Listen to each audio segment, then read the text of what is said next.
Chers amis, nous avons commencé à entendre l'Évangile par cette petite phrase que vous connaissez bien. Si vous avez déjà entendu l'Évangile ou la Bible, « Aimez-vous les uns les autres comme je vous ai aimé ». Cette parole extrêmement forte qui résume ce désir qu'a Jésus, Dieu lui-même, de nous partager son amour. Mais je voudrais m'arrêter sur cette phrase que vous avez entendue aussi dans cet Évangile. « Si je ne te lave pas, tu n'auras pas de part avec moi. Si je ne te lave pas les pieds, tu n'auras pas de part avec moi. » Ça, c'est une parole que Jésus adresse à Pierre.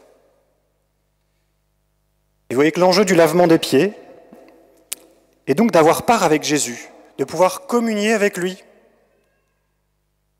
Alors, il n'est pas sûr que les disciples, sur le coup, aient tous compris ce que Jésus ait fait d'abord et ensuite dit. Même s'il a posé la question « Comprenez-vous ce que je fais ?» Il leur explique un petit peu, mais imaginez la scène. Donc c'est le repas pascal, comme tous les ans, un repas qui va avoir une teneur très profonde, très dense, évidemment. Mais ce soir-là, eh bien, Jésus donc, installe ses disciples et se défait de son vêtement et lave les pieds, ce qui est une tâche réservée à un esclave. Quand on rentre chez quelqu'un, c'est quelqu'un qui doit avoir les moyens, qui puisse payer un esclave pour que, les pieds étant sales, on puisse se laver. Eh bien, imaginez la scène des disciples, mais qu'est-ce que Jésus est en train de faire? Est-ce qu'on a loupé quelque chose? Est-ce que c'était à nous de le faire? Mais qu'est-ce qu'il fait, en fait? Et ils ont dû se regarder, mais ça ne va pas. Et Pierre, on comprend peut-être cette réaction, mais ça, jamais. Pas moi, tu ne me laveras pas les pieds. Et Jésus lui dit, donc si je ne te lave pas, tu n'auras pas de part avec moi.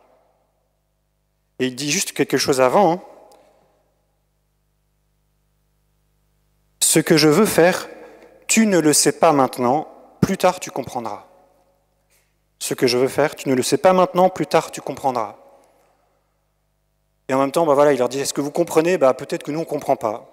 Peut-être qu'on a une idée de ce que Jésus a fait. Alors on a le recul de 2000 ans de tradition de l'Église, mais sur place, eux, ils n'ont certainement pas dû comprendre grand-chose. Et nous pouvons sans cesse méditer ce que Jésus fait à ce moment-là, et qui exprime tout son amour. Nous avons commencé par dire, dans l'Évangile, par entendre, Jésus les aima jusqu'au bout. Il les aima jusqu'au bout. Alors peut-être que spontanément aujourd'hui, on ne penserait pas à laver les pieds pour exprimer son amour à quelqu'un. On penserait peut-être d'abord à déclarer son amour avec beaucoup d'émotion, de manière vibrante, et ultimement d'offrir sa vie, ça c'est vrai, et c'est ce qui va se faire pour Jésus. Mais laver les pieds est quelque chose d'un peu inédit. Et en fait, voilà, je voudrais souligner deux choses.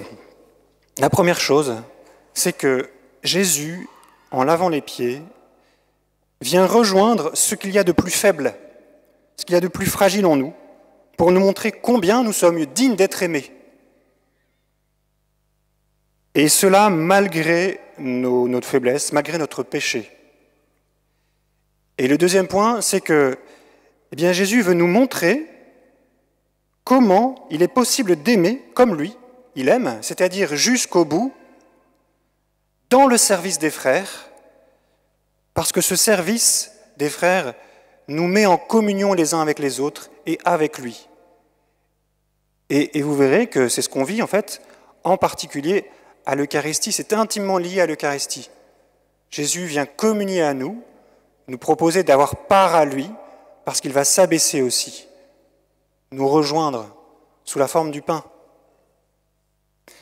Alors premièrement, Jésus vient rejoindre ce qu'il y a de plus faible en nous, pour nous montrer combien nous sommes dignes d'être aimés. Peut-être que dans votre vie, telle ou telle situation est source de honte. Je pense aux échecs relationnels, au boulot, dans la famille, difficulté peut-être à assumer telle ou telle responsabilité, telle ou telle autorité, assez humiliant peut-être, telle fragilité physique, psychique, psychologique. Tout ce qui, en soi, me fait peur peut-être, et que je n'ai pas envie de voir, et qui me donne envie de fuir ce que je vois de faible. et qui, quelque part, me coupe de moi, en fait. Ne me donne pas envie d'être aimé, me montre que je ne suis pas, en fait, vraiment aimable, en tout cas pas là-dessus. Eh bien, peut-être tel péché, c'est-à-dire tel acte, telle parole qui a pu défigurer une relation avec une personne, une relation d'amour, tel péché qui m'a blessé, qui m'attriste et en plus me rend honteux. Eh bien, tout cela, Jésus le voit, le sait, et c'est cela qu'il veut rejoindre.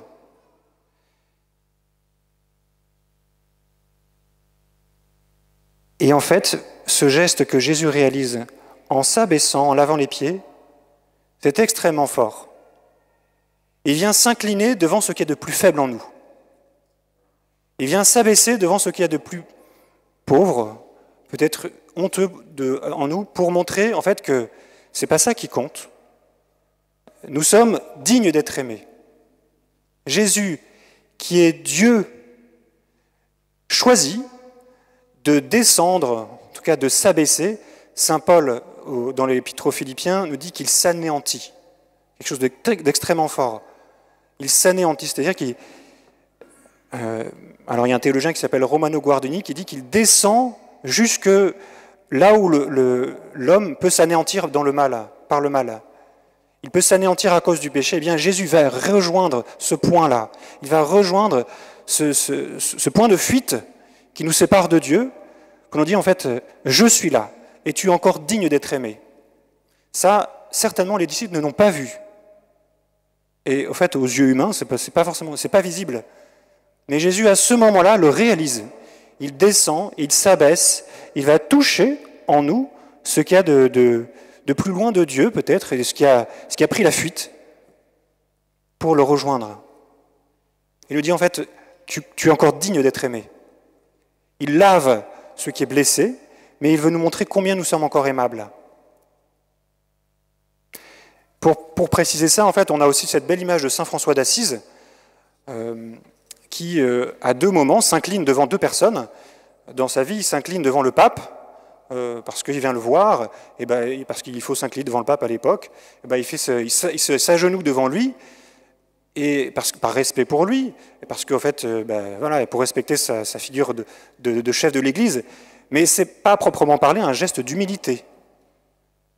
C'est juste un geste de vérité. Enfin, voilà, il respecte cette personne qui est le pape, mais il ne va pas s'abaisser devant la petitesse du pape. En tout cas, dans ce geste-là, pas forcément. En revanche, quand il vient rencontrer ce lépreux qui va bouleverser sa vie, qui l'embrasse et qui s'incline devant lui, là, nous touchons quelque chose de l'humilité du Christ au moment du lavement des pieds. Saint François perçoit la beauté de ce qui est dans ce lépreux, malgré les apparences repoussantes, malgré la maladie qui le défigure. Il vient s'abaisser, il s'incline devant cet homme blessé, et il le relève. Il voit Jésus aussi en lui. Voilà un bel exemple aussi d'humilité de la part de saint François.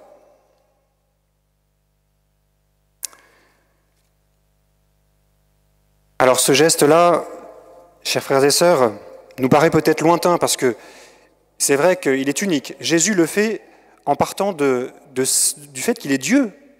Il n'y a que Jésus qui est Dieu. Hein. Et donc il s'abaisse quelque part de sa plénitude glorieuse de Dieu pour rejoindre notre humanité pauvre et blessée. Mais ce que Jésus montre, il veut nous le partager. Et c'est pour ça qu'à la fin de cet évangile, nous avons entendu « Si je vous ai lavé les pieds, vous aussi, vous devez vous laver les pieds les uns aux autres. » C'est un exemple que je vous ai donné afin que vous fassiez vous aussi comme j'ai fait pour vous. Comment faire ? Comment faire pour faire comme Jésus ? Eh bien, Jésus, en fait, nous montre et nous donne les moyens de le faire, en particulier dans l'Eucharistie. Quand nous allons nous approcher de Jésus, tout à l'heure, pour ceux qui le peuvent, mais nous pouvons le faire dans notre cœur aussi, désirer rejoindre Jésus. En fait, c'est Jésus le premier qui s'approche de nous. qui, par le signe sacramentel, alors c'est ça qui est mystérieux, de l'Eucharistie, c'est vraiment le corps du Christ qui s'approche de nous, eh bien, s'abaisse, s'agenouille devant nous, vient nous laver, vient nous laver.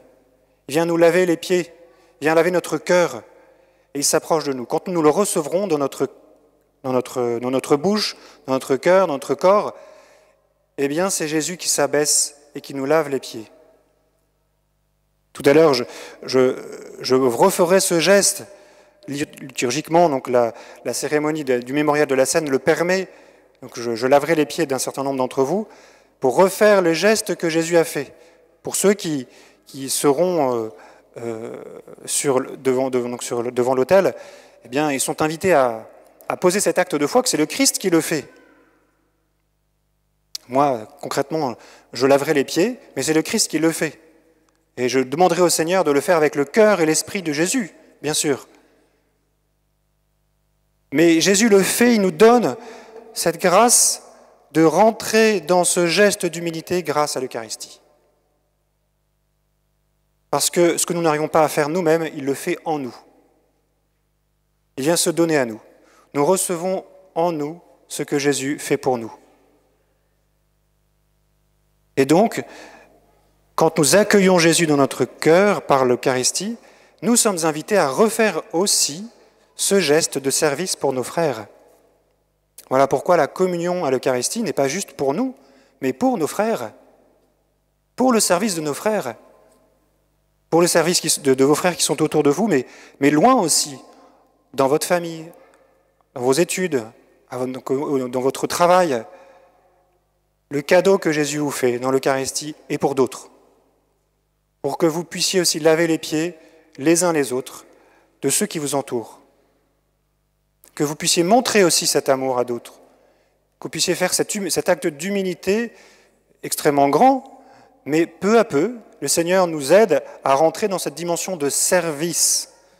Et vous voyez que le service, ce n'est pas juste quelque chose peut-être de spontané, qui vient faire plaisir ou soulager quelqu'un de telle ou telle tâche. Ce que Jésus nous montre est beaucoup plus profond. Il offre sa vie. Il se décentre de lui pour aller rejoindre notre humanité blessée. Ça, nous ne le voyons pas forcément avec nos yeux humains, mais Jésus nous donne de le faire grâce à son esprit, grâce aussi à l'Eucharistie. Eh bien, demandons au Seigneur, pour ce temps de Pâques qui se prépare, et en particulier en ce soir,